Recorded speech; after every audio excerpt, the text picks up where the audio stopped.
परम सत्कार्यो गुरु प्यारी सात संगत जी, राधा स्वामी जी। सात संगत जी, बाबा जी और हुजूर जी अब डेरे में है जी, और बाबा जी के डेरे में अब भंडारे चल रहे हैं जी। कल शाम 4 बजे बाबा जी ने डेरे में संगत के साथ सवाल जवाब किए थे जी। कल बाबा जी और हुजूर जी दोनों स्टेज पर बैठे थे जी। आइए अब 8 नवंबर के सवाल जवाब शुरू करते हैं जी। एक लड़की ने बाबा जी से पूछा कि बाबा जी, जो इंसान सबसे करीब है वही दर्द क्यों देता है, और बाबा जी ऐसे इंसान के साथ हमें क्या करना चाहिए। तो बाबा जी ने समझाया कि बेटा, वो जो और जैसा करता है तो उसको करने दो, हमें गलत नहीं करना। अगर हम गलत करेंगे तो हमारे ऊपर कर्मों का बोझ बढ़ने लगेगा। फिर एक भाई ने पूछा कि बाबा जी, पूर्ण सतगुरु मिल जाने के बाद शब्द के बिना कुछ भी अच्छा नहीं लगता, आप ही कुछ समझाइए। तो बाबा जी ने कहा कि बेटा, ये समझाने वाली बात नहीं है, ये तो अनुभव करने वाली बात है। हमें तो बस मालिक की खुशी चाहिए। जब हम मालिक की खुशी पा लेंगे तो इन सब बातों का एहसास कर पाएंगे। फिर एक भाई ने बाबा जी से कहा कि बाबा जी, जब भी आप सामने होते हो तो आंखों से आंसू क्यों निकल पड़ते हैं। तो बाबा जी ने कहा कि बेटा, ये तो भावना की बात है। फिर यही भाई जी से अगला सवाल पूछने लगे कि बाबा जी, क्या शादियां पहले से लिखी होती हैं। तो बाबा जी ने हंसते हुए कहा कि बेटा, शादी तो तेरी हो जाएगी, करनी तो तुझे भी गुलामी ही पड़ेगी। ये सुनकर संगत हंसने लगी। फिर एक लड़का बाबा जी से कहने लगा कि बाबा जी, आपसे नामदान की बख्शिश हो गई थी और मैं भजन सिमरन भी करता हूं। मेरी आपसे विनती है, आखिरी समय में आप ही लेने आना जी। तो बाबा जी ने इस लड़के को समझाया कि बेटा, हमारी जो जिम्मेदारी है, हमें अपनी जिम्मेदारी को देखना है और मालिक अपनी जिम्मेदारी को देखेगा। करनी में जाहिर करेंगे तो मालिक जरूर बख्शिश करेगा।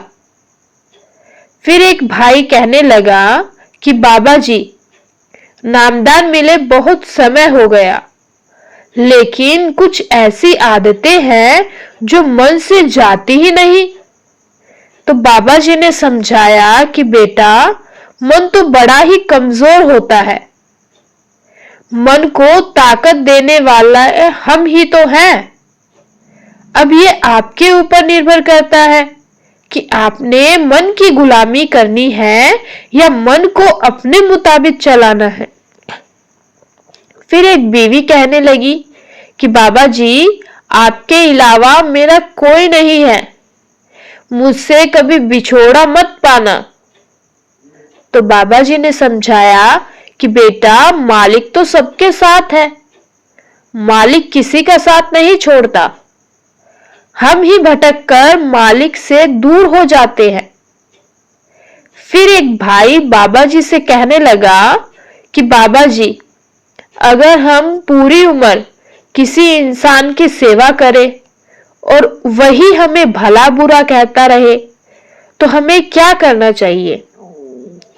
तो बाबा जी ने इस भाई को समझाया कि बेटा, कोई अच्छा कहे या बुरा कहे, हमें तो अपनी जिम्मेदारी निभानी है। हमें फर्क नहीं पड़ना चाहिए कि सामने वाला हमारे बारे में क्या कहता है, क्या सोचता है। अगर हमारे ऊपर मालिक ने उसको सेवा करने की जिम्मेदारी डाली है तो हमें अपनी जिम्मेदारी निभानी है।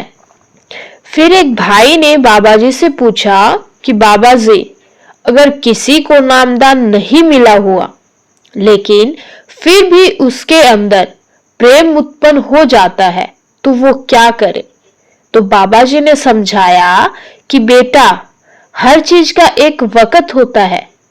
हमें पहले अपनी नींव को मजबूत करना है, उसके बाद ही आगे बढ़ना है। फिर एक भाई जी बाबा जी से कहने लगा कि बाबा जी, सब कहते हैं मालिक एक है, तो फिर इतने सारे धर्म किस लिए हैं? तो बाबा जी ने समझाया कि बेटा, अलग अलग समय में अलग अलग संत महात्मा हमारे दरमियान आए, तो उन्होंने समय की जरूरत को देखते हुए साधन अपनाए थे और हमने उनके उपदेश को दायरों में बांट दिया और आज हम उसी में उलझकर बैठ गए हैं। फिर एक लड़की बाबा जी से कहती है कि बाबा जी, मेरी मेमोरी बहुत वीक है और मैं बहुत जल्दी भूल जाती हूँ, पढ़ाई नहीं कर पाती। तो बाबा जी ने कहा कि बेटा, हमें पढ़ाई अपनी जरूरत के लिए करनी है। पढ़ाई नहीं करेंगे तो अपने पैरों पर कैसे खड़े होंगे? फिर यही लड़की कहने लगी कि बाबा जी, मुझे भी नामदान चाहिए। तो बाबा जी ने कहा कि पढ़ाई करेंगे तो नामदान भी मिलेगा। ये सुनकर संगत हंस पड़ी थी। फिर एक लड़की कहने लगी कि बाबा जी, मुझे सिर्फ आप चाहिए, मुझे और कुछ नहीं चाहिए। ये लड़की एक ही बात को लगातार और बार बार बोल रही थी और बिना रुके ही कहे जा रही थी कि बाबा जी, मुझे सिर्फ आप चाहिए। तो बाबा जी ने कहा कि सांस तो ले ले बीच में। ये सुनकर संगत बहुत जोर जोर से हंसने लगी थी। फिर लड़की कहने लगी कि बाबा जी, अब आप बोलो। तो बाबा जी कहने लगे कि तू मुझे बोलने का मौका देगी तभी तो मैं बोलूंगा। संगत फिर से हंसने लगी। फिर ये बहन बाबा जी से बहुत कुछ बोलती रही और बाबा जी को जवाब देने का मौका ही नहीं दिया। आखिर में बाबा जी ने हंसते हुए कहा, आज लगता है तू सब कुछ बोल देगी।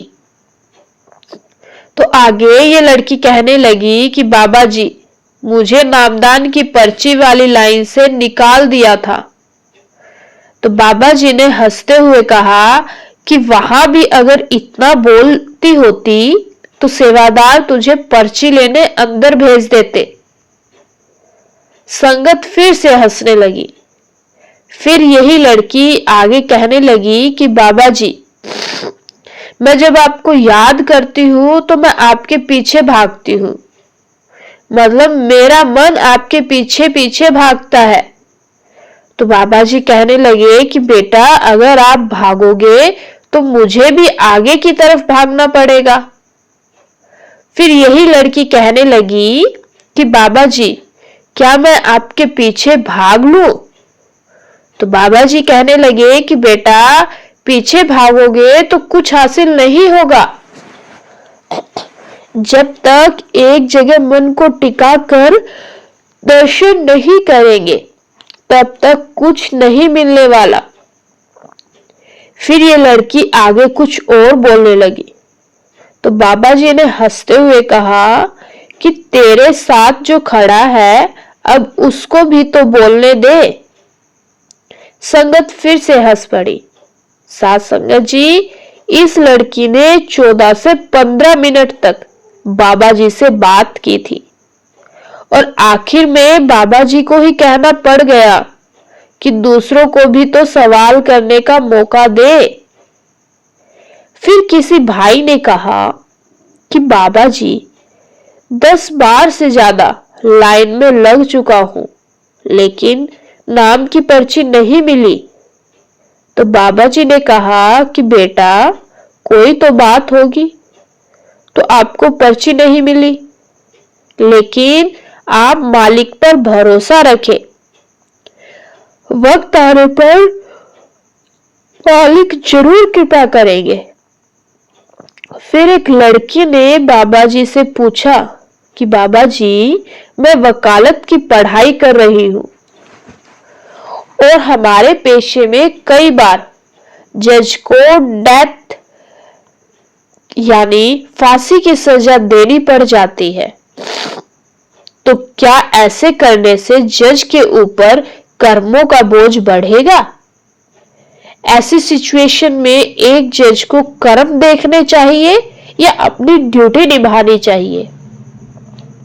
तो बाबा जी ने इस सवाल पर कहा कि बेटा ड्यूटी निभानी चाहिए।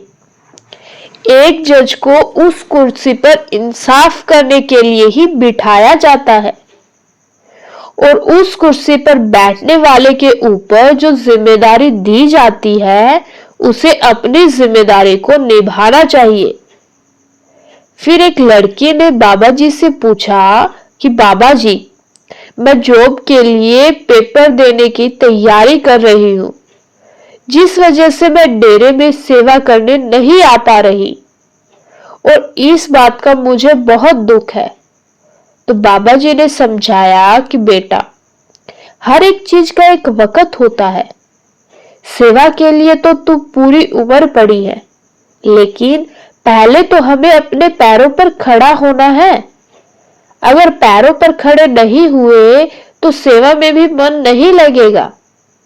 साथ संगत जी, ये सवाल जवाब 8 नवंबर को शाम 4 बजे डेरे में हुए थे। हम कोशिश करेंगे कि आने वाले सवाल जवाब भी आप तक पहुंचा सके जी। इसी के साथ आपसे विदा लेती हूं जी, और आपसे विनती है कि कमेंट पे राधा स्वामी जरूर लिखा कीजिए जी। और जो मेरे भाई बहन पहली बार ये वीडियो सुन रहे हैं जी, उनसे भी विनती है जी कि चैनल को सब्सक्राइब करके अपने इस चैनल का हिस्सा जरूर बने जी। गुरु प्यारी साध संगत जी, राधा स्वामी जी।